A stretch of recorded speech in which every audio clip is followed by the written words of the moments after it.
morning dear students, and welcome back to this session. In this video we are going to continue with our discussion of the short story Hearts and Hands by O. Henry.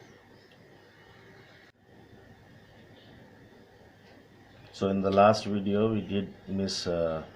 Easton says, "My dear Miss Fairchild, I had to do something. Money has a way of taking wings unto itself, and you know it takes money to keep step with our crowd in Washington. I saw the opening in the West, and well, a marshalship isn't quite as high a position as that of ambassador, but, and I explained you why he makes a reference to the ambassador. Now Miss Fairchild says, the ambassador does not call any more. He did not ever have done so. You ought to know that. And so now you are one of these dashing Western heroes, and you ride and shoot and go into all kinds of dangers. That is different from the Washington life. You have been missed from the old crowd." So Miss Fairchild informs Mr. Easton that she does not have any more relationship with the ambassador, and the ambassador does not call or visit her anymore, and she never had that interest in the ambassador. And she begins to praise Mr. Easton, addressing him as a dashing Western hero who rides, who shoots, and who goes into all types of dangers. That is what the police officers have to go through while they are chasing the criminals. And this life of Mr. Easton, like a Western hero, riding, shooting, getting into all types of dangers, is quite adventurous life, and it is quite different from the Washington life. And she says that Mr. Easton has been missed a lot from the old crowd, from his old friends, and particularly Miss Fairchild herself. She had been missing Mr. Easton. The girl's eyes, fascinated, went back, widening a little to rest upon the glittering handcuffs. But just when she was freely conversing with Mr. Easton, at that moment her eyes again fell on those glittering, shining handcuffs. And her face, the moment she sees the handcuffs, the expression of her face changes. And then the glum-faced man intervenes. So the glum-faced man says, "Don't you worry about them, miss," said the other man. "All marshals handcuff themselves to their prisoners to keep them from getting away. And Mr. Easton knows his business." Okay. So since all the prison marshals, police officers, they handcuff themselves to their prisoners so that they could prevent them from running away. And Mr. Easton knows his business well. So here, this is again an example of verbal irony. In the above sentence, the business Mr. Easton knows is not the business of being a marshal, but the business of being a counterfeiter. "Will we see you again soon in Washington?" asked the girl. "Not soon, I think," said Easton. "My butterfly days are over, I fear." Okay. So when Miss Fairchild inquired of Mr. Easton that shall they meet again in Washington soon, now it is quite noticing to see the reply of Mr. Easton. Mr. Easton says, "Not soon, I think. My butterfly days are over, I fear." What do we mean by butterfly days?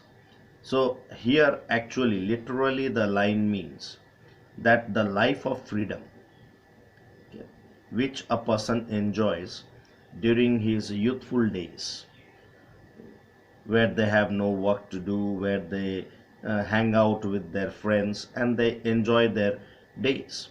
So those days of freedom have been curtailed because he has become a marshal now. That is what superficially the line means, or that is what is assumed by Miss Fairchild. But actually Mr. Easton here means to say that his life of freedom had been curtailed because he has been sentenced to 7 years of imprisonment in Leavenworth. But Miss Fairchild thinks that Mr. Easton is referring to his social days and assumes that since Mr. Easton has taken a job with the criminal system, justice system, so he won't be able to have the freedom to do whatever he used to do earlier. Then, "I love the West," said the girl irrelevantly. Her eyes were shining softly. She looked away out the car window. She began to speak truly and simply without the gloss of style and manner. "Mama and I spent the summer in Denver. She went home a week ago because father was slightly ill. I could live and be happy in the West. I think the air here agrees with me. Money isn't everything, but people always misunderstand things and remain stupid." Now, this particular line, "money isn't everything, but people always misunderstand things and remain stupid," is an example of dramatic irony. Now, what do we mean by dramatic irony?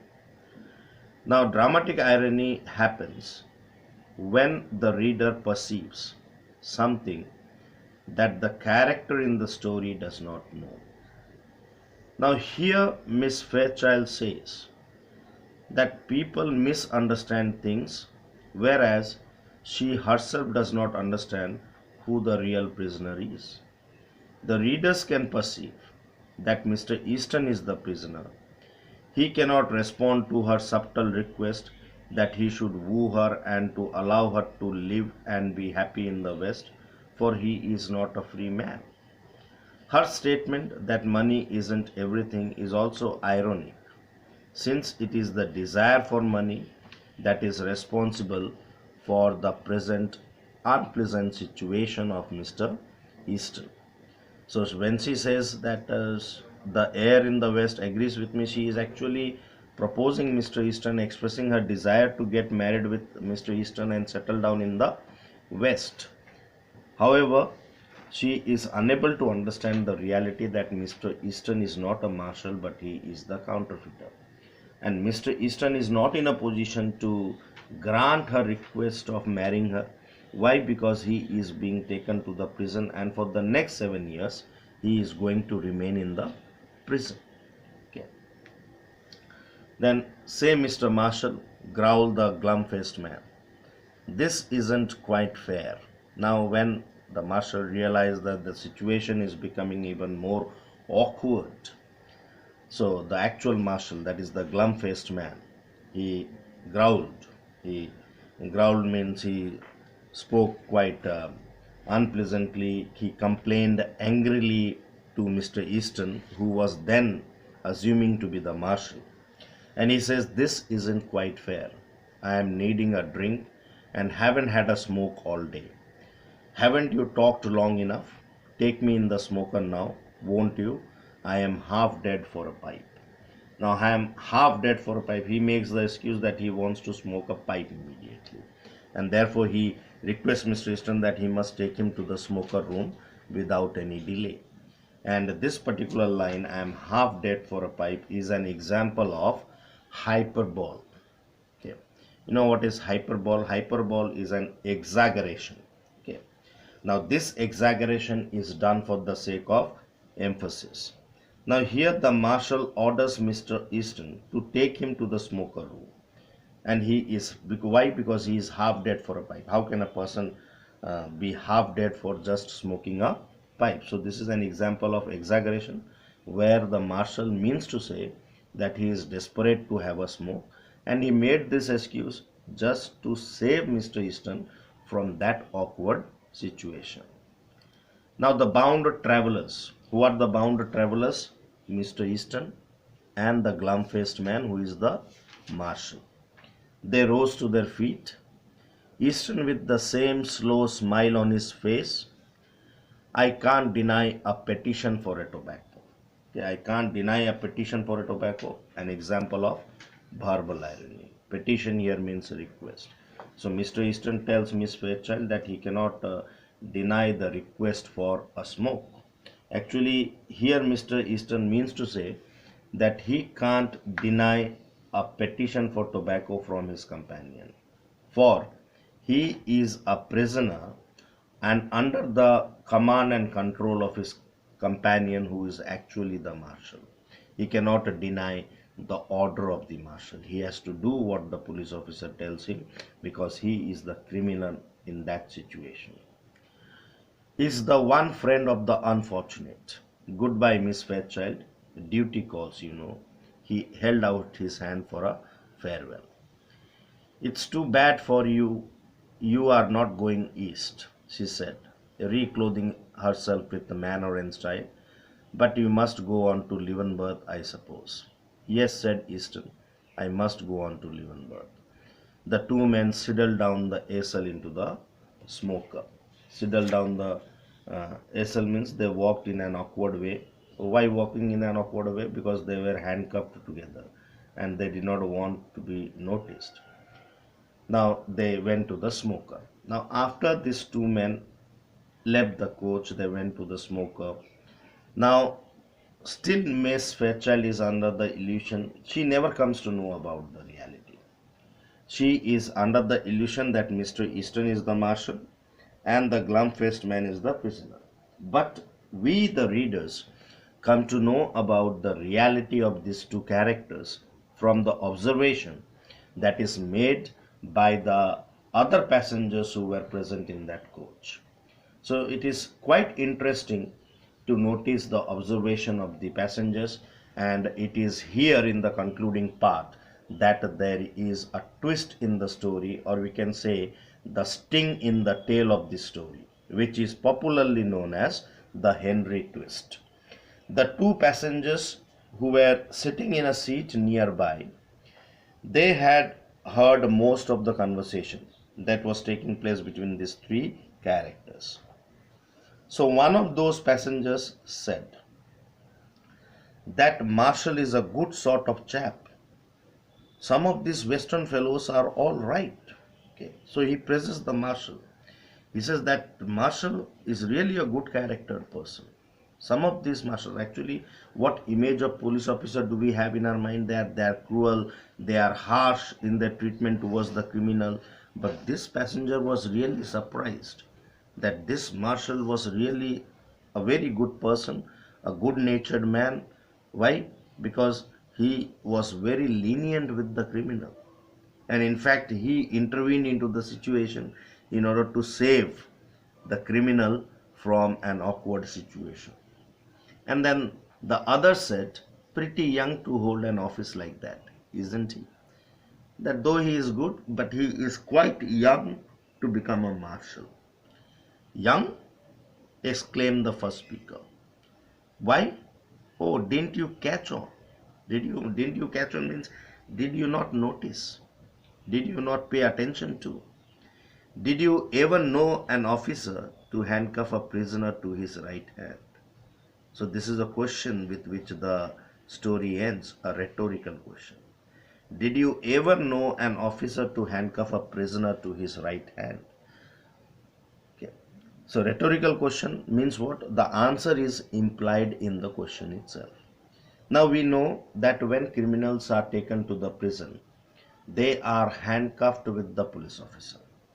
And what does the police officer do? He handcuffs the right hand of the criminal to his left hand so that his right hand is free in order to control or to prevent that criminal from escaping in any ways. And the right hand of the criminal is kept engaged. It's never the case that a marshal handcuffs his right hand to the left hand of the criminal. The right hand of the criminal is never set free. So here you see Mr. Easton extended his left hand to catch hold of the fingers of Miss Fairchild, which clearly indicates that Mr. Easton's right hand was handcuffed to the left hand of the gloomy-faced man. So this is evident enough that Mr. Easton was the actual counterfeiter, was the prisoner who was being taken to the Leavenworth prison for 7 years of imprisonment whereas the gloomy faced man who appeared to be rough, fat, okay, unpleasant in his appearance, he appeared to be a police officer. And it is unusual that this policeman was very kind, was very generous, was very compassionate as he intervened into the situation and saved Mr. Easton from an awkward situation or from embarrassment when he met one of his old acquaintances, Miss Fairchild, on the train. So, this story also highlights the theme of external appearances are deceptive. All that glitters is not good. So, though this gloomy faced man, he appeared to be rough, fat, okay, having a gloomy expression on his face, and Miss Fairchild assumed that person to be the criminal. Why? Because of his external appearance. She never tried to see deeper into the reality. Okay. Whereas that gloomy faced man was the marshal. So we come to the end of this story, and the rest of the things we'll discuss in the Google Meet class. Thank you for watching the video. Stay blessed.